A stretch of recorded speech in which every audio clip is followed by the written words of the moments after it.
ప్రభునందు ప్రియమైన దేవుని బిడ్డలారా, ఆరాధనని ప్రార్థనతో ప్రారంభించుకుందాం.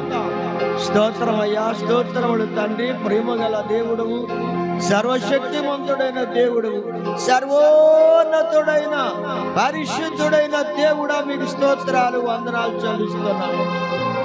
అయ్యా, మీ దివ్యమైన వాక్యము నీ బిడ్డలతో మీరు మాట్లాడి వారి హృదయాలకు తగినట్లుగా ఆత్మ సంగతులను బయలుపరిచి ఒక్కొక్కరిని బలపరిచి స్థిరపరిచి మీ గొప్ప నామానికి ఘనత మహిమ ప్రభావాలు తెచ్చుకోండి. నేను దాసు నన్ను వాడుకోనండి. యేసయ్య నామమును బట్టి ప్రార్థించి వాడుకొనుచున్నాము తండ్రి. ఆమేన్. జెసికా పాట పాడిన తరువాత వాక్యాన్ని విందాం.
దేవునికి స్తోత్రం.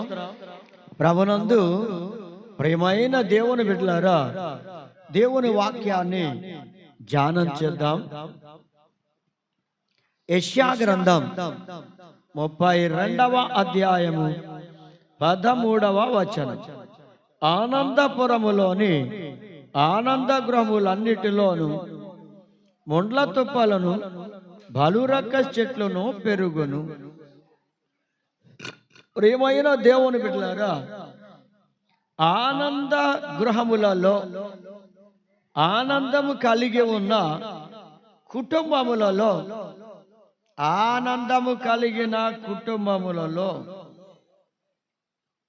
ఆనందము కలిగిన కుటుంబాలు ఏమిటి ఆ కుటుంబాలు అని మనం జాగ్రత్తగా పరిశీలన చేస్తే, యెహోషువ గ్రంథములో 24వ అధ్యాయము 15వ వచనాన్ని చూస్తే, అక్కడ ఆయన అంటున్నాడు, యెహోషువ ఇశ్రాయేలీలందరినీ ఉద్దేశించి ఆయన ఏమంటున్నాడంటే, మీరు ఎవరిని సేవించాలనుకుంటున్నారో, ఎవరిని పూజించాలనుకుంటున్నారో వారిని మీరు పూజించుకోండి, కానీ నేను నా కుటుంబం అంతా కూడా దేవుణ్ణి సేవిస్తాం, ఆయన్నే పూజిస్తాం, ఆయన్నే ఘనపరుస్తాము అని చక్కగా యెహోషువ దేవుని సన్నిధిలో ఇశ్రాయేలీలందరితో చెప్తున్నాడు.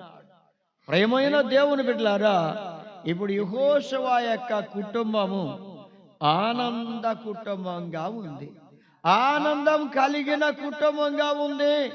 ఆ కుటుంబంలో ఆనందం ఉంది అనగా, ఆ కుటుంబములో ఆనందాన్ని కలిగించిన దేవుడు వారి కుటుంబములో ఉన్నాడు, వారి మధ్యలో ఉన్నాడు గనుక వారి కుటుంబము ఆనందంగానే ఉంది.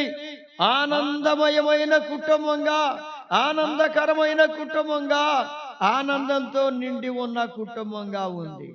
అందుకే ఇంత దీక్షగా చెప్పగలుగుతున్నాడు ఆయన, నేను నా కుటుంబము యెహోవానే సేవిస్తాం. ఎంత ధీమాగా చెప్తున్నాడో చూడండి. వారు అనుభవించిన ఆనందాన్ని, వారు పొందుకున్న సంతోషాన్ని, వారు అనుభవించిన ఆ కుటుంబములో ఉన్న ఆనందాన్ని ఆయన ఇశ్రాయేలీలందరితో పంచుకుంటున్నాడు. ప్రియమైన దేవుని బిడ్డలారా, సోదరి సోదరుడా, నీ కుటుంబములో ఆనందం ఉన్నదా? నీ కుటుంబంలో సంతోషం ఉన్నదా? ఆనందకరమైన కుటుంబంగా ఉంటే నీ ఆనందాన్ని నీవు కూడా నీ కావలసిన వారితో, నీకు తెలిసిన వారితో పంచుకోవాలి. ఆ ఆనందాన్ని ఈయన పంచుకున్నాడు. ఆనందమైన కుటుంబం, ఆనందం కలిగిన కుటుంబం గనుక ఆ ఆనందాన్ని అందరికీ పంచాడు, ఇశ్రాయేలీలందరికీ. అదే గొప్ప సాక్ష్యం ఇస్తున్నాడు.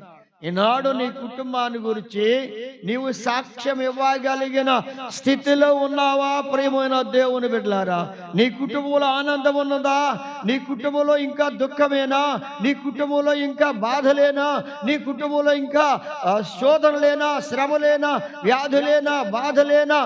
శ్రమలతోనూ కష్టాలతోనే ఉందా నీ కుటుంబం? ఒకసారి ఆలోచించుకుంటావా సోదరి సోదరుడా? యెహోషువ అయితే, నా కుటుంబం ఆనందంగా ఉంది, దేవుణ్ణి కలిగి ఉన్నాను, ఆయననే పూజిస్తున్నాను, నేనే కాదు నా కుటుంబం అంతా కూడా దేవుణ్ణి పూజిస్తున్నాం, సేవిస్తున్నాం, స్తుతిస్తున్నామని చెప్తున్నాడు. అవును ప్రియమైన దేవుని బిడ్డలారా, సంఘము కూడా ఒక కుటుంబము వంటిది. దేవుని బిడ్డలారా, సంఘము కూడా ఒక కుటుంబము వంటిదే. కనుక సంఘములో పాస్టర్ గారు, అలాగే విశ్వాసులు అందరూ కలిసి దేవుణ్ణి స్తుతిస్తూ ఆనందంతో ఉన్న సంఘంగా ఉండాలి. అంటే సంఘములో ఆనందం ఉండాలి. సంఘములో ఆనందము లేదు అంటే, ప్రియమైన దేవుని బిడ్డలారా, ఆ సంఘములో దేవుడు లేడని అర్థం. దేవుణ్ణి కలిగిన సంఘముగా, దేవుణ్ణి కలిగిన కుటుంబంగా ఉంటే అక్కడ ఆనందమే ఉంటుంది. కనుక సంఘములో ఆనందం ఉండాలి ప్రేమైన దేవుని బిడ్డలారా. అందుకే దేవుని వాక్యములు అంటున్నాడు. రోమేలకు రాసిన పత్రిక 12వ అధ్యాయం 1వ వచనంలో ఏమంటున్నాడంటే, సంఘమంతా కూడా లేదా కుటుంబమైనా గాని సంఘమైనా గాని ఎలా ఉండాలంట? సహోదరులారా. సంఘము అంటే సహోదరులతో కలిసి ఉన్నది, సహోదర సహోదరులతో కలిసి ఉన్నదే సంఘం. అందుచేత సంఘం అంట పరిశుద్ధమును ఎలా ఉండాలి? ఆనందం. సంఘములో ఆనందం ఉండాలంటే ఆనందమైన సంఘం, ఆనందం కలిగిన సంఘముగా ఉండాలంటే తప్పకుండా పరిశుద్ధముగా ఉండాలి. సంఘములో పరిశుద్ధత ఉండాలి. అలాగే కుటుంబములో కూడా ఆనందము ఉండాలి అంటే కుటుంబములో కూడా పరిశుద్ధత ఉండాలి. సంఘములో పరిశుద్ధత, నీ కుటుంబములో పరిశుద్ధత ఉంటే ప్రియమైన దేవుని బిడ్డలారా, నీ కుటుంబములోను సంఘములోను ఆనందం ఉంటుంది. ఇంకా అంటున్నాడు, దేవునికి అనుకూలమైన, ఇక దేవుని బిడ్డలంట సంఘములో ఉన్న బిడ్డలు, కుటుంబములో ఉన్న వారు కూడా దేవునికి అనుకూలంగా మారాలి. మనుషులకు అనుకూలంగా మారడం కాదు, లోకానికి అనుకూలంగా మారడం కాదు, వ్యర్థమైన వాటిని ప్రేమించడం కాదు, దేవునికి అనుకూలంగా మారాలి. మనుషులకి అనుకూలంగా మారడం కోసం అనేక మంది తాపత్రయపడుతూ ఉంటారు, కానీ దేవునికి అనుకూలంగా మారాలి. దేవునికి అనుకూలంగా ఎవరు మారుతారో ఆ మారిన వాళ్ళంట దేవునికి సజీవయాగంగా వాళ్ళ శరీరాలను అప్పగించాలి, వాళ్ళ శరీరాల్ని సమర్పించుకోవాలి. సజీవయాగంగా వాళ్ళ శరీరములను దేవునికి సమర్పించుకోవాలి. అంటే సంఘము ఆనందంతో నిండి ఉండాలంటే సంఘ బిడ్డలందరూ కూడా వారు దేవునికి తమను తాము సజీవయాగంగా, జీవము కలిగిన బిడ్డలుగా, పరిశుద్ధత కలిగిన వారిగా, దేవునికి అనుకూలమైన బిడ్డలుగా నడుస్తూ ఆయనకి సమర్పించుకోవాలి. అలా సమర్పించుకున్నప్పుడు ఆ సంఘములో ఎప్పుడు ఆనందమే ఉంటుంది. ఆ సంఘములో కలహాలుండవు, ఆ సంఘములో ద్వేషాలుండవు, ఆ సంఘములో అసూయలుండవు, ఆ సంఘములో ఒకరి మీద ఒకరు నేరాలు మోపుకోరు. నేను గొప్పవాణ్ణి, నేను గొప్పదాన్ని అని ఒకరిని గూర్చి ఒకరు చెప్పుకోరు. నేనే వీరందరికంటే గొప్పవాణ్ణి, గొప్పదాన్ని అని చెప్పుకోరు. వాళ్ళు అలా చెప్పుకోరండి. ఎందుకు చెప్పుకోరు అంటే సజీవయాగంగా దేవునికి వారు సమర్పించుకున్నారు గనక. సమర్పణ జీవితం కలిగిన వారు పరిశుద్ధతను కలిగి ఉండాలి, పరిశుద్ధతను కలిగి ఉండాలి. వారి జీవితంలో దేవునికి అనుకూలంగా మారిపోవలసిందే. ఇక దేవునికి అనుకూలంగా మారాలి, లోకానికి అనుకూలంగా, పాపానికి అనుకూలంగా, శరీర కార్యాలకి అనుకూలంగా మారకూడదు, మనుషులకు అనుకూలంగా మారకూడదు, దేవునికి అనుకూలంగా మారాలి. దేవునికి అనుకూలమైన మనిషిగా మారిపోయాడు దావీదు. ఇతడు నా ఇష్టానుసారమైన మనిషి అన్నాడు దేవుడు. అతని గురించి గొప్ప సాక్ష్యం ఇచ్చాడు దేవుడు. నా ప్రియమైన దేవుని బిడ్డలారా, మీరు దేవునికి అనుకూలమైన వారిగా మారి మీరు సజీవయాగంగా సంగమా దేవునికి సమర్పించుకుంటే, మీ శరీరాల్ని మీరు దేవునికి సమర్పించుకుంటే మీ కుటుంబాల్లో ఆనందం ఉంటుంది, మీ సంఘములో ఆనందం ఉంటుంది. మీ సంఘములో ఆనందము ఉండాలి అంటే మీరందరూ కూడా దేవునికి సమర్పించుకోవాలి. అది చాలా ప్రాముఖ్యమైనది. సమర్పించుకున్న వాళ్ళు పరిశుద్ధతను పోగొట్టుకోరు, పరిశుద్ధతను కలిగి ఉంటారు. వాళ్ళు ఏం చేస్తారయ్య అంటే, ప్రియమైన దేవుని బిడ్డలారా, ఫిలిప్పీయులకు రాసిన పత్రిక 4వ అధ్యాయం 4వ వచనం అంటాడు, ఎల్లప్పుడూ ప్రభువునందు ఆనందించుడి, మరలా చెప్పుచున్నాను ఆనందించండి అని ఉంది. అంటే ఎల్లవేళలా వాళ్ళు ఆనందించడానికి కారణం ఏమిటి? దేవుడు వారి మధ్యలో ఉన్నాడు గనుక, దేవునికి అనుకూలంగా మనుషులుగా మారిపోయారు గనుక, దేవుడు వాళ్ళకి ఆనందాన్ని కలగజేశాడు గనుక, ఆ ఆనందాన్ని బట్టి ఎల్లప్పుడూ దేవుణ్ణి స్తుతిస్తూ ఉంటారు. మరి ఇప్పుడు సంఘము దేవుణ్ణి స్తుతించే వారిగా ఉండాలి. ఎల్లప్పుడూ దేవుణ్ణి స్తుతించాలి. ఎల్లప్పుడూ దేవుణ్ణి స్తుతిస్తూనే ఉండాలి. ప్రేమను దేవుని బిడ్డలారా, అలా నీవు స్తుతిస్తూ ఉంటే నీకు ఆనందం కలగజేస్తూనే ఉంటాడు దేవుడు. నువ్వు స్తుతించే కొద్దీ ఆనందం కలుగుతుంది.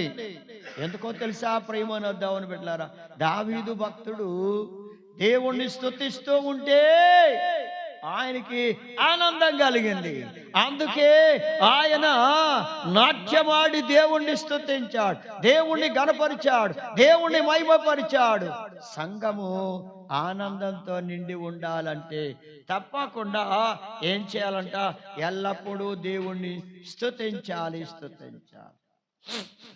మన నోర్లతోనే కాదు, మన నోటితోనే కాదు, మన హృదయాలతో కూడా దేవుణ్ణి స్తుతించాలి. అప్పుడు సంఘములో ఆనందం ఉంటుంది, ఆనందకరమైన సంఘముగా ఉంటుంది. సంఘములో కలతలు ఉండవు, ఆనందం ఉన్న సంఘములో కలతలు ఉండవు. అయ్యో వాళ్ళు ఎక్కువ వీళ్ళు తక్కువ అనే భేదాభిప్రాయాలు ఉండవు ప్రియమైన దేవుని బిడ్డలారా. అందుకే ఆనందం కలిగిన సంఘముగా ఉండాలి, ఆనందం కలిగిన కుటుంబంగా ఉండాలి. అలా ఉంటే నా ప్రియమైన దేవుని బిడ్డలారా, ఆ ఆనందం కావాలని నీవు కోరుకుంటే ఎలా ఉండాలో తెలుసా? సంఘం ఆనందాన్ని పోగొట్టుకోకుండా ఆనందాన్ని కాపాడుకుంటూ ఉండాలి. అందుకన్నాడు 133వ కీర్తన 133 మొదటి వచనం, సహోదరులు ఐక్యత కలిగి నివసించుట ఎంత మేలు, ఎంత మనోహరం. కనుక ఇప్పుడు సహోదరులు ఎలా ఉండాలంట? ఐక్యతగా ఉండాలి. అంటే సహోదరులు ఒకరిని ఒకరు ఏం చేయాలంటే ఎక్కువగా ఎంచాలి. అయ్యా నాకంటే ఎక్కువ వారు విశ్వాసం, నాకంటే ఎక్కువ వారి యొక్క భక్తి జీవితం, వారి యొక్క ఆత్మీయ జీవితం నాకంటే ఎక్కువగా ఉంది అని సంతోషిస్తూ మనం చెప్పుకోవాలి. గాని అబ్బే నేనెక్కడ వాళ్ళెక్కడండి, వాళ్ళకంటే నా ఆత్మీయ జీవితం, నా విశ్వాసం, నా ఆనందం చాలా ఎక్కువ అని గొప్పలు చెప్పుకోవద్దు ప్రేమన దేవుని బిడ్డలారా. అందుకే ఇక్కడ అన్నాడు, నా ప్రియ సోదరి సోదరులారా, సహోదరుడు ఐక్యత కలిగి ఉండాలి.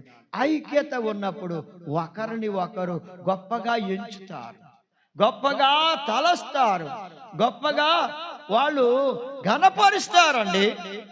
ఒకరిని ఒకరు ఘనపరుస్తారు. అలాంటి భావన సంఘములో ఉంటే అక్కడ ఎప్పుడు ఆనందము నివసిస్తూ ఉంటుంది. ఆనందం ఉంది అంటే అక్కడ దేవుడు ఉన్నాడు, ఆయన ఉన్నాడు గనుక వాళ్ళకి అంత ఆనందం కలుగుతుంది. అయ్యా పొట్టి గారు, మీరు ఎప్పుడు ఇంత ఆనందంగా ఉండడానికి, పాటలు పాడడానికి కారణం ఏమిటని ఎవరైనా అడిగితే ఏం చెప్తాడు ఆ బిడ్డ? ప్రభువు నాలో ఉన్నాడండి, అందుకే నాకు ఈ ఆనందం అని వెంటనే సమాధానం చెప్పగలడు. అవును ప్రేమన్న దేవుని బిడ్డలారా, నీలో కూడా ప్రభు ఉంటే, సంఘమా నీలో ప్రభు ఉంటే, మీ మధ్యలో నీలో ఉంటే, మనలో ఉంటే సంఘము ఆనందంతో ఉంటుంది. సంఘము ఆనందంతో ఉంటుంది. ప్రభువును కలిగిన జీవితాలు ఆనందంగా ఉంటాయి. ప్రభువును కలిగిన జీవితాలు ఆనందంగా ఉంటాయి. ప్రభువును కలిగిన కుటుంబాలు కూడా ఆనందంగా ఉంటాయి. కలహాలు ఆడరు, వాళ్ళు కొట్లాటలు ఆడరు. ఆ కుటుంబం ఒకరి మీద ఒకరు చాడీలు చెప్పుకోరు, ఒకరిని ఒకరు ద్వేషించరు, ఒకరిని ఒకరు ప్రేమిస్తారు. అది ఆ కుటుంబంలో ఆనందం ఉండడానికి కారణం. ఆ కుటుంబంలో ఆనందం ఉండడానికి కారణం యెహోషువ కుటుంబం ఆనందంతో ఉండడానికి గల కారణం ఏమిటంటే వాళ్ళ పిల్లలు, ఆయన భార్య అందరూ కలిసి దేవుణ్ణి స్తుతించడం, అందరూ కలిసి ఐక్యతగా ఉండడం. ఐక్యతగా ఉన్నారంట. అందుకే వాళ్ళ ఇంటిలో, వాళ్ళ కుటుంబములో ఆనందం ఉంది. అదే ఇశ్రాయేలుడికి సాక్ష్యం ఇస్తున్నాడు. ఇశ్రాయేలు అందరి కుటుంబాల్లో కూడా ఆనందం ఉండాలని ఆయన కోరుకుంటూ సాక్ష్యం ఇస్తున్నాడు. దేవునికి స్తోత్రం. ఎంత గొప్ప దేవుడు, ప్రియమైన దేవుని బిడ్డలారా. మరి ఆనందం కావాలంటే సహోదరులు ఐక్యత కలిగి ఉండాల్సింది. అందరూ కలిసిమెలిసి ఉండాలి, ఐక్యతగా ఉండాలి. వారి జీవితాల్లో దేవుణ్ణి కలిగిన బిడ్డలుగా ఉండాలి. ఒకరిని ఒకరు మరి దేవుని ఎదుట వారు చక్కగా ఘనపరుచుకోవాలి తప్ప హీనంగా మాట్లాడకూడదు, హీనంగా మాట్లాడకూడదు. అలా మాట్లాడుకుంటే, భయంకరంగా మాట్లాడితే, హీనంగా మాట్లాడితే అక్కడ శత్రువు పనిచేసి దేవుడు ఉన్నాడు గనుక అక్కడ ఆయన వెళ్ళిపోతాడు గనుక సాతాను పని అక్కడ జరుగుద్ది. అక్కడ దుఃఖమే, రోదనే, వేదనే అలాంటి కుటుంబములు, అలాంటి సంఘములు. నా ప్రియ సోదరి సోదరులారా, సంఘములో గాని కుటుంబములో గాని సంతోషం ఉండాలి అంటే తప్పకుండా ప్రభువుని కలిగిన బిడ్డలుగా ఉండాల్సిందే. ప్రభు వారి మధ్యలో ఉంటే ఎప్పుడూ సంతోషమే, ఎప్పుడూ సంతోషమేనండి. అందుకంటున్నాడు ప్రభు. ఏమంటున్నాడంటే మత్తయి సువార్త 26వ అధ్యాయం 20-21 వచనాల్లో చూస్తే సాయంకాలం అయినప్పుడు, ఎందుకంటే ఇక్కడ అంటున్నాడు కుటుంబంలో ఉన్న వాళ్ళందరూ, ఆనందంగా ఉన్న వాళ్ళందరూ ఏం చేస్తారంట, అందరూ కలిసి భోజనం చేయాలి, చేస్తారు. అందరూ కలిసి భోజనం చేస్తారు. సంఘము కూడా, ఆ సంఘములో ఆనందం ఉంటే వాళ్ళందరూ కలిసి భోజనం చేస్తారు. అయ్యా మా పక్కన కూర్చోవద్దు, నువ్వు దూరంగా ఉండు అనే మాట ఉండద్దు. అందరూ కలిసి సంతోషంగా భోజనం చేస్తారంటండి. సంఘ బిడ్డలు సంఘములో సంతోషం ఉన్నప్పుడు ప్రభు ఉంటే, అందుకే ఇక్కడ అంటున్నాడు. చూడండి ప్రేమను దేవుని బిడ్డ అందరూ కలిసి, కుటుంబములో ఉన్న వాళ్ళు కూడా ఆనంద కుటుంబములో, ఆనందకరమైన సంఘములో అందరూ కలిసి భోజనం చేస్తారు. ఇప్పుడు దేవుని వాక్యాన్ని వింటున్న మీరందరూ దేవుని వాక్యం అనే ఆహారాన్ని కలిసి భోజనం చేస్తున్నారు, కలిసి భుజిస్తున్నారు దేవుని వాక్యం అనే ఆహారాన్ని. అందుచేత ప్రియమైన దేవుని బిడ్డలారా, చూడండి ఇక్కడ ఏమని చెప్పబడిందంటే సాయంకాలం అయినప్పుడు ఆయన 12 మంది శిష్యులతో కూడా భోజనమునకు కూర్చుండెను. యేసయ్య ఆయన శిష్యులు అందరూ కలిసి భోజనం చేశారు. యేసయ్య ఆయన శిష్యులు 12 మంది కలిసి భోజనం చేశారు. ఎంత సంతోషం అండి. ఇంటిలో ఉన్న పిల్లలు, తల్లిదండ్రులు అందరూ, కోడళ్ళు గాని, కుమార్తెలు గాని, అల్లుళ్ళు గాని అందరూ కలిసి, ఆ కుటుంబంలో ఉన్న వాళ్ళందరూ కలిసి భోజనం చేస్తే ఎంత ఆనందంగా ఉంటుందండి. ఆ కుటుంబంలో ఆనందమే ఉంటుంది, నిజముగా ఆనందం ఉంటుంది. ప్రేమన దేవుని బిడ్డలారా, అందులో ఏ ఒక్కరు కలిసి భోజనం చేయకుండా నేను మీతో చేయను భోజనం, నేను విడిగా చేస్తాను, లేదా నా ఎంతట నేను ఎప్పుడో నాకు ఆకలైనప్పుడు భోజనం చేస్తాను. అయ్యా, ఆకలైనప్పుడు భోజనం చేస్తే ఇక్కడ కలిసి భోజనం చెయ్యాలని దేవుడు చెప్తుంటే, దేవుని వాక్యం ద్వారా ఆకలైనప్పుడు నీవు భోజనం చేస్తే నీ ఒక్కరి దానికోసం దేవుని సన్నిధిలో, దేవుని మందిరములో దేవుని వాక్యము బోధించబడుతుందా? అందరికీ ఒకేసారి బోధించబడుతుంది.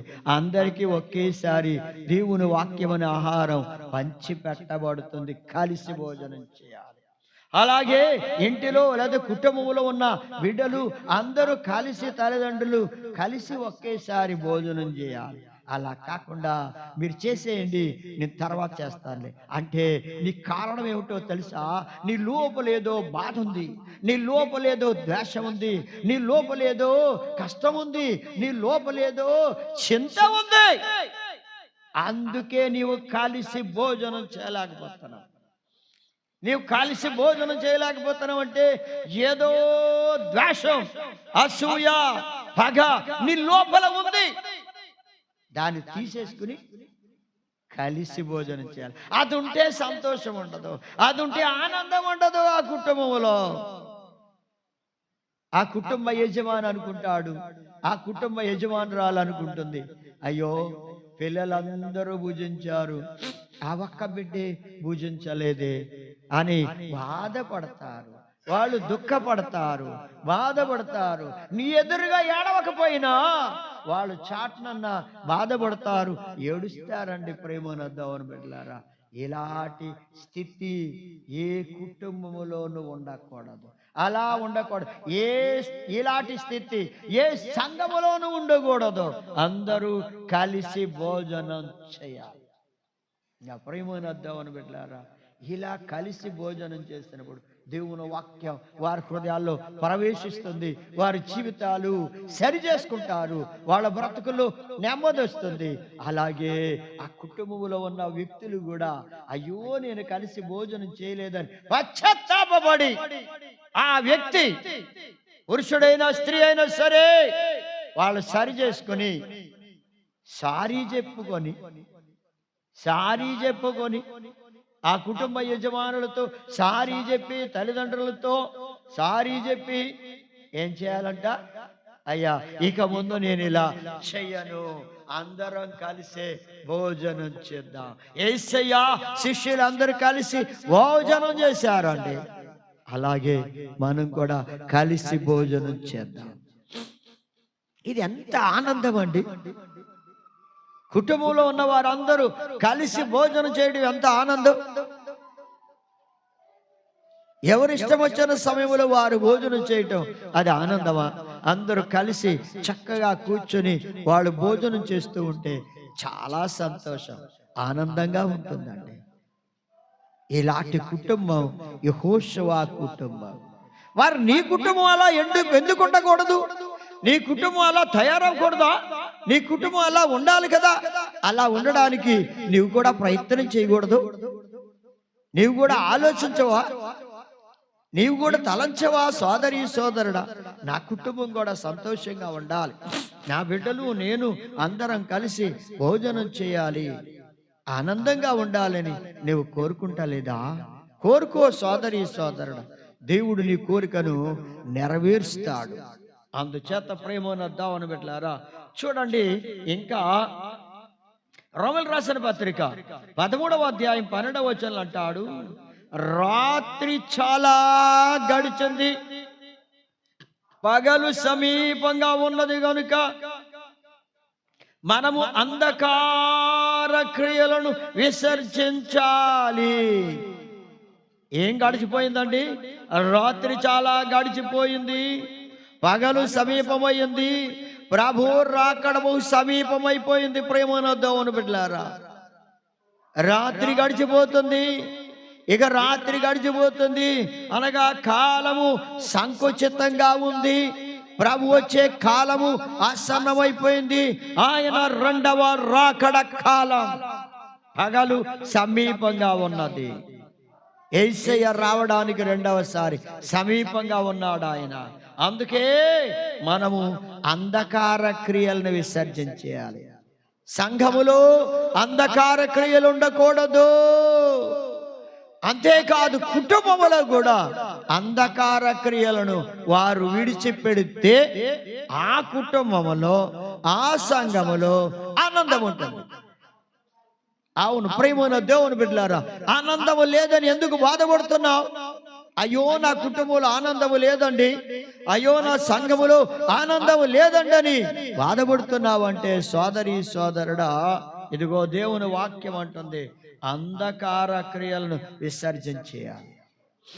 ఇక సంఘ బిడ్డలు గాని కుటుంబస్తులు గాని అంధకార క్రియలను విసర్జించాలి. అంధకార క్రియలు అంటే చీకటి క్రియలు. చీకటి క్రియలు అసహ్యమైనవి, అపవిత్రమైనవి, భయంకరమైనవి, దుష్టత్వంతో కూడినవి. అవి దుష్టత్వమునకు సంబంధించినవి, సాతానుకు సంబంధించినవి కనుక అట్టి దుష్ట క్రియలను అంధకార క్రియలను విసర్జించేస్తే ఆ కుటుంబంలో ఆనందం ఉంటుంది. ఆ కుటుంబంలో ఆనందం ఉంటుందండి. నెమ్మది వచ్చేస్తుంది ఆ కుటుంబానికి. ఆనందం తల్లిదండ్రుల దగ్గర నుండి పిల్లల వరకు ఆనందమే. ఆ కుటుంబంలో ఆనందం, సంఘములో కూడా ఆనందం ఉంటుందండి. అంధకార క్రియల్ని విసర్జించేయాలి. సంఘ బిడ్డలలో అంధకార క్రియలు ఉండకూడదు. సంఘ బిడ్డల్లో ఎవరిలో కూడా అంధకార క్రియలు ఉండకూడదు. దేవునికి విరోధమైన చీకటి క్రియలు ఉండకూడదు. వాటిని విసర్జించాలి, వాటిని ఒప్పుకొని విడిచిపెట్టేయాలి. వాటిని ఒప్పుకొని విడిచిపెట్టాలి. అలా విడిచిపెట్టి ఏం చేయాలో తెలుసా? సంఘము ఆనందం కలిగిన సంఘముగా ఉండాలంటే, సంతోషం కలిగిన సంఘంగా ఉండాలంటే సంఘ బిడ్డలు తప్పకుండా తేజస్ సంబంధమైన యుద్ధోపకరణాలను ధరించుకోవాలి. తేజస్సు దేవుని మహిమను కలిగిన యుద్ధోపకరణాలు, వెలుగు సంబంధమైన యుద్ధోపకరణాలు, చీకటి సంబంధమైనవి కాదిక, వెలుగు సంబంధమైనవి. పరిశుద్ధుడైన దేవుని బిడ్డలుగా తేజస్సు వెలుగును కలిగిన వారిగా నేను లోకమునకు వెలుగై ఉన్నానని సెలవిచ్చిన యేసయ్య, ఆయన వెలుగును పొందిన వారమై వెలుగును చూచుచూ ఉన్నాము గనుక, ఆయన వెలుగును పొందిన వారమై వెలుగును చూచుచున్నాము గనుక వెలుగు సంబంధులుగా, వెలుగు సంబంధులుగా, ఆత్మ సంబంధులుగా, వెలుగు బిడ్డలుగా మీరు జీవించినప్పుడు ఆ సంఘములో ఆనందం ఉంటుంది. ఆ సంఘములో ఆనందమే ఆనందం ఉంటుంది. ప్రియమైన దేవుని బిడ్డలారా, ఆనందకరమైన కుటుంబం, ఆనందకరమైన సంఘం ఇది ఎంతో అవసరం. లేకపోతే ఎడమకాలు పెడమకాలుతో ఉన్న కుటుంబం గాని, ఎడమకాలు పెడమకాలతో ఉన్న సంఘము గాని అది వర్ధిల్లదు, అది అభివృద్ధి చెందదు. ఒకరి మాట ఒకరికి పొసగక ఉన్నప్పుడు, పొసగకుండా ఉన్నప్పుడు ఆ కుటుంబం ఎలా అభివృద్ధి అవుద్ది? ఆ సంఘం ఎలా అభివృద్ధి అవుతుంది? అసలు ఆనందం లేదు. ఎప్పుడు చూసినా భేదాలే, ఎప్పుడు చూసినా కలహాలే, ఎప్పుడు చూసినా మరి భేదాలతో కలహాలతో సమాధానం లేకుండా ఉంటారండి. అటువంటి స్థితి ఉండకూడదంటున్నాడు ప్రభు. అందుకే ఆనందం కలిగిన సంఘంగాను, ఆనందము కలిగిన కుటుంబంగా ఉండాలనే ప్రభు మిమ్మల్ని గూర్చి కోరుకుంటూ ఉన్నాడు. ఆయన కోరిక మనం నెరవేర్చేవారిగా ఉండాలి. అలాంటి ఆ ఆనందం కలిగిన సంఘంగా ఉండాలి. కనుక ప్రేమన దేవుని బిడ్డలారా, ఏమి ధరించుకోవాలంటే తేజ సంబంధమైన యుద్ధోపకరణములు ఎందుకు ధరించుకోవాలంటే శత్రువుని జయించడానికి, చీకటిని జయించడానికి, సాతాన్ని జయించడానికి వెలుగు సంబంధమైన ఆయుధములను ధరించుకోవాలి. ఇవి శరీర సంబంధమైనవి కావు, ఆత్మ సంబంధమైన ఆయుధములివి. పరిశుద్ధత, యథార్థత, నమ్మకమైన జీవితం, దేవునికి ఇష్టమైన బిడ్డలుగా అనుకూలమైన జీవితం కలిగిన వారుగా మార్పు చెందాలి. అవి కావాలంటున్నాడు ప్రభు. ఈ లోక సంబంధమైన యుద్ధోపకరణాలు కాదు, ఆత్మ సంబంధమైన యుద్ధోపకరణాలు ధరించుకున్న బిడ్డలుగా ఉండాలి ప్రియమైన బిడ్డలారా.